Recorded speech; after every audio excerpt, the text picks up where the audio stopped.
പലപ്പോഴും നമ്മളോട് പലരും ചോദിക്കാറുമുള്ള കാര്യമാണ്. കേരളത്തിലെ ഉള്ളവരോട് പുറത്തുള്ളവരൊക്കെ ചോദിക്കാറുണ്ട്. ഇതൊക്കെ ചെയ്യുമ്പോഴും ഈ സ്ത്രീകൾക്ക് ഈ ഒരു സമൂഹത്തിൽ അധികാരത്തിൻ്റെയും അല്ലെങ്കിൽ അവകാശത്തിൻ്റെയും ഒക്കെ ബോധം ഉണ്ടാക്കിയെടുക്കുവാൻ കൂടിയുള്ള പ്രവർത്തനങ്ങൾ നടക്കേണ്ടതല്ലേ? ആദ്യകാലങ്ങളിൽ അങ്ങനെ ഒരു കാഴ്ചപ്പാട് ഉണ്ടായിരുന്നില്ല. ദാരിദ്ര്യ ലഘൂകരണം എന്ന ഒരു മിഷൻ സംബന്ധിച്ചിടത്തോളം സ്ത്രീകളിലൂടെ കുടുംബങ്ങളിലേക്ക് ഇത് എത്തിക്കുക എന്നതിനപ്പുറത്ത് ഒരു ശാക്തീകരണത്തിൻ്റേതായ ഒരു മിഷനായിട്ട് ഇതിനെ കണക്കാക്കിയിരുന്നില്ല. പക്ഷെ പിന്നീട് അതൊരാവശ്യമായി, അതൊരു അനിവാര്യതയായി മാറുകയായിരുന്നു. അങ്ങനെയാണ് കുടുംബശ്രീയുടെ ഒരു പ്രധാനപ്പെട്ട ഒരു പ്രവർത്തന മേഖല സ്ത്രീ ശാക്തീകരണം തന്നെയായി മാറിയത്.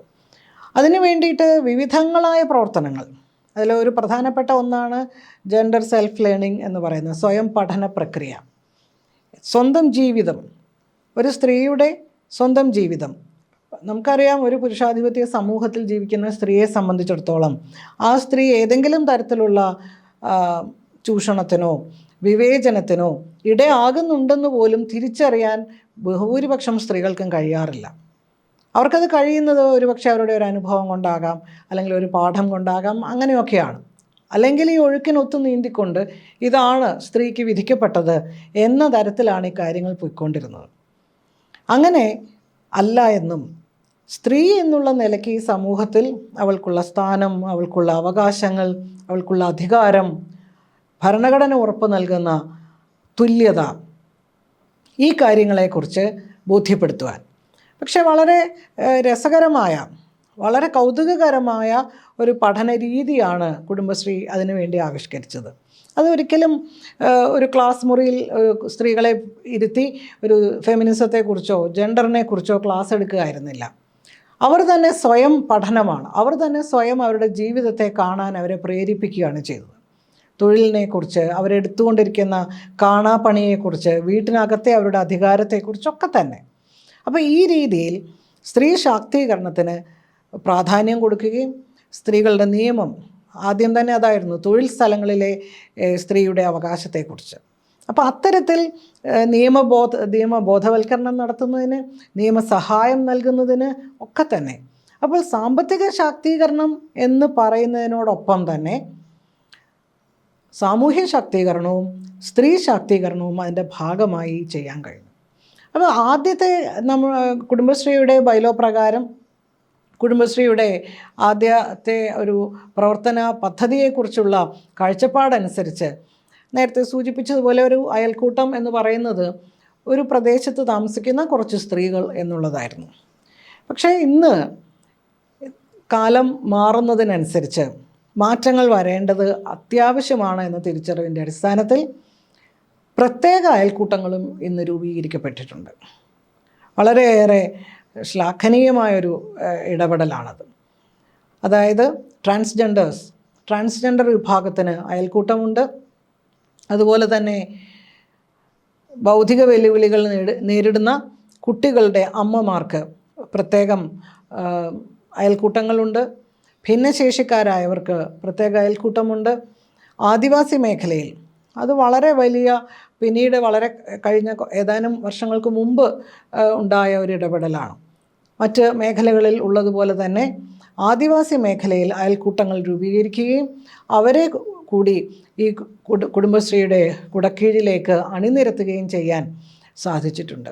അതൊക്കെ പൂർണ്ണമാണോ എന്ന് ചോദിച്ചാൽ ഒരു പക്ഷേ ആയിരിക്കില്ല. പക്ഷേ അങ്ങനെ ആകണം എന്നത് തന്നെയാണ് അവരുടെ ലക്ഷ്യങ്ങളിൽ ഉൾപ്പെട്ടിരിക്കുന്നത്.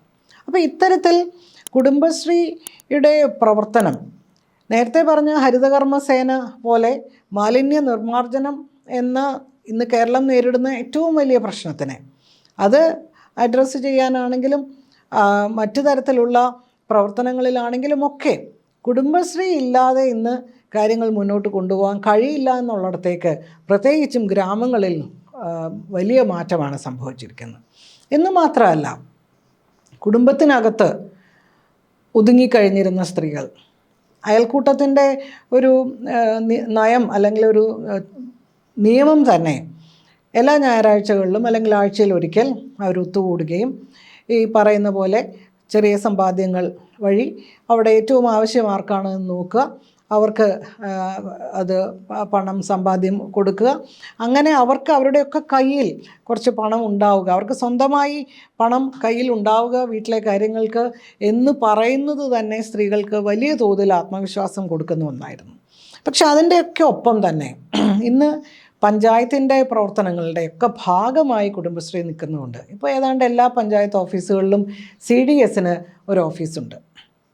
കാരണം അവർ അതിൻ്റെ ഭാഗമാണ്, പഞ്ചായത്തിൻ്റെ ഭാഗമായി അവരുടെ വികസന പ്രവർത്തനങ്ങളുടെ പങ്കാളിയായി അവരുടെ അനിവാര്യമായ ഭാഗമായി നിൽക്കുകയാണ്. അതുകൊണ്ട് തന്നെ അവർ CDS പ്രവർത്തനങ്ങൾ പഞ്ചായത്തുമായി ബന്ധപ്പെട്ടും മറ്റ് വികസന പ്രവർത്തനങ്ങളുമായി ബന്ധപ്പെട്ടും ബാങ്കുമായി ബന്ധപ്പെട്ടും ഒക്കെ ചെയ്തതോടുകൂടി വീട്ടിനകത്ത് മാത്രം ഇരുന്ന സ്ത്രീകൾ പുറം ലോകത്തേക്ക് വളരെ പെട്ടെന്ന് എത്തുകയാണ് ഉണ്ടായത്. അത്ഭുതപ്പെടുത്തുന്നതാണ് അവരുടെ മാറ്റം. പല സ്ത്രീകളും ആദ്യകാലങ്ങളിൽ വീട്ടിന് പുറത്തേക്ക് തന്നെ പോകാൻ മടിച്ചിരുന്ന സ്ത്രീകൾ ഇന്ന് ബാങ്കിൽ പോകാനും പഞ്ചായത്തിൽ പോകാനും കാര്യങ്ങൾ നടപ്പിലാക്കാനും കാര്യങ്ങൾക്ക് തീരുമാനമെടുക്കുവാനും ഒക്കെ കഴിയുന്ന തരത്തിൽ അവർ വളർന്നു എന്നുള്ളതാണ്. പ്രത്യേകിച്ചും CDS നിലവാരത്തിലുള്ളവർ പലപ്പോഴും പഞ്ചായത്ത് മെമ്പർമാരെക്കാളും സ്വാധീനവും ജനങ്ങളുടെ ഇടയിലേക്ക് ഇറങ്ങിച്ചെല്ലുന്ന ഇവർക്കാണുള്ളത്. ഇന്ന് സ്ത്രീകൾക്ക് 50% സംവരണം തദ്ദേശ സ്വയംഭരണ സ്ഥാപനങ്ങളിൽ ഏർപ്പെടുത്തിയപ്പോൾ കേരളത്തെ സംബന്ധിച്ചിടത്തോളം അവിടെ സ്ഥാനാർത്ഥികളെ കണ്ടെത്തുവാനോ അവിടെ പഞ്ചായത്ത് മെമ്പർമാരായി ആൾക്കാരെ കണ്ടെത്തുവാനോ ഒന്നും ഒരു ബുദ്ധിമുട്ടും ഉണ്ടായില്ല. കാരണം അതിനൊക്കെ അതിനൊക്കെയുള്ള സജ്ജമായിട്ടുള്ള കുടുംബശ്രീ അവിടെ ഉണ്ടായിരുന്നു.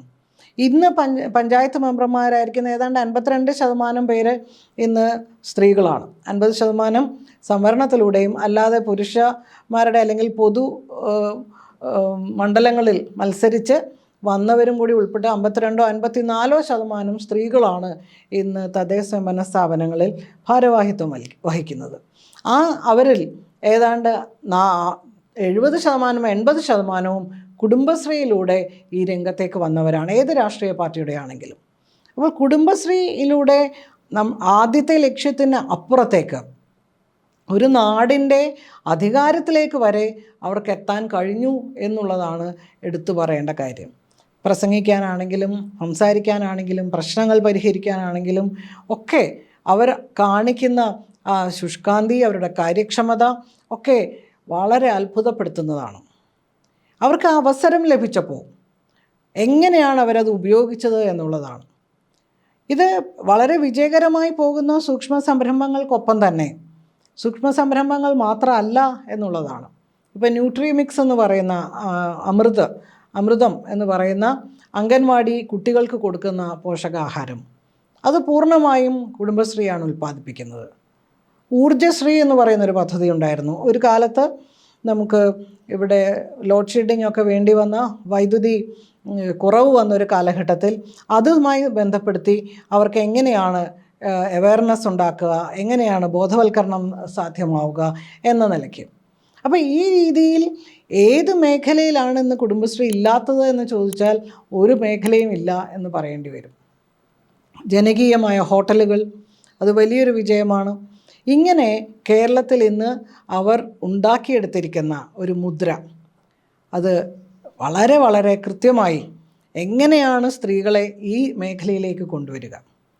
ഇന്ന് കേന്ദ്ര സർക്കാരിൻ്റെ national rural livelihood mission NRLM ഉണ്ട്. അതിൻ്റെ ഒരു നോഡൽ ഏജൻസിയായി, അതിൻ്റെ നിർവാഹക ഏജൻസിയായിട്ട് കുടുംബശ്രീ പ്രവർത്തിക്കുന്നുണ്ട്. അതിൻ്റെ NRO ആണ്. പക്ഷേ അവർ പ്രതീക്ഷിക്കുന്നത് ഇന്ത്യയുടെ വിവിധ സംസ്ഥാനങ്ങളിൽ കുടുംബശ്രീ മാതൃക എങ്ങനെയാണ് കൊണ്ടുപോകാൻ കഴിയുക, എങ്ങനെയാണ് മറ്റ് സംസ്ഥാനങ്ങളിൽ ഇത് ഏർപ്പെടുത്താൻ കഴിയുക എന്നതുകൂടിയാണ്. ഏതാണ്ട് പല സംസ്ഥാനങ്ങളിലും കുടുംബശ്രീയുടെ തന്നെ റിസോഴ്സ് പേഴ്സൺസ് അവർ ഇവിടുന്ന് പരിശീലകരായിട്ട് മറ്റ് സംസ്ഥാനങ്ങളിൽ ഇപ്പോൾ പോയിക്കൊണ്ടിരിക്കുന്നുണ്ട്. പക്ഷേ അതിലുള്ളൊരു വ്യത്യാസം, ഇന്ത്യയിലെ കേരളത്തിൻ്റെ പ്രത്യേകത മറ്റ് സംസ്ഥാനങ്ങളെ അപേക്ഷിച്ച് ആ സവിശേഷതകളാണ് കുടുംബശ്രീയുടെ വിജയത്തിന് ആധാരം എന്നുള്ളതാണ്. കാരണം ഒന്ന്, സാക്ഷരത. നമ്മുടെ നാട്ടിൽ ഉള്ള സമ്പൂർണ്ണ സാക്ഷരത, സ്ത്രീകൾ ഉൾപ്പെടെയുള്ളവരുടെ ഈ ഉയർന്ന സാക്ഷരതാ നിരക്ക് കുടുംബശ്രീയുടെ വിജയത്തിൻ്റെ ഒരു വലിയ ഘടകമാണ്. അത്യാവശ്യം കണക്ക് നോക്കാനും അത്യാവശ്യം മിനിറ്റ്സ് എഴുതാനും അത്യാവശ്യം കമ്മിറ്റി കൂടാനും ഒക്കെ കഴിയുന്ന തരത്തിലുള്ള അവരുടെ ഒരു വളർച്ച. നമുക്കറിയാം, ബീഹാറിലോ യു പിയിലോ രാജസ്ഥാനിലോ ഗ്രാമങ്ങളിൽ പോയാൽ ഇത്തരത്തിലുള്ള സാധ്യത വളരെ കുറവാണ്. തെലങ്കാനയിലും ആന്ധ്രാപ്രദേശിലും മറ്റും ഇത്തരം സ്വയം സഹായ സംഘങ്ങൾ താരതമ്യേന മെച്ചപ്പെട്ട രീതിയിൽ പ്രവർത്തിച്ചു വരുന്നുണ്ടായിരുന്നു. പക്ഷെ അതൊരിക്കലും നമ്മൾ ഇവിടെ സൂചിപ്പിച്ചതുപോലെ ഗവൺമെൻറ്റിൻ്റെ അല്ലെങ്കിൽ പഞ്ചായത്തിൻ്റെ ഒരു വികസന പങ്കാളി എന്ന നിലയ്ക്കല്ല. അത്തരമൊരു ഇൻ്റർഫേസ് സർക്കാരുമായിട്ട് അത്തരത്തിലുള്ളൊരു ബന്ധം ആ സ്വയം സഹായ സംഘങ്ങൾക്കില്ല. അത് പലപ്പോഴും ഒരു NGOയുടെ രീതിയിലാണ് പ്രവർത്തിക്കുന്നത്. അപ്പോൾ അതിൽ നിന്നും വ്യത്യസ്തമാണ് കേരളം. അതുകൊണ്ട് തന്നെ കേരളത്തിലെ കുടുംബശ്രീയെ അതേ രീതിയിൽ അനുകരിക്കാൻ സാധിക്കുമോ എന്നത് വലിയ ഒരു ചോദ്യചിഹ്നമാണ്.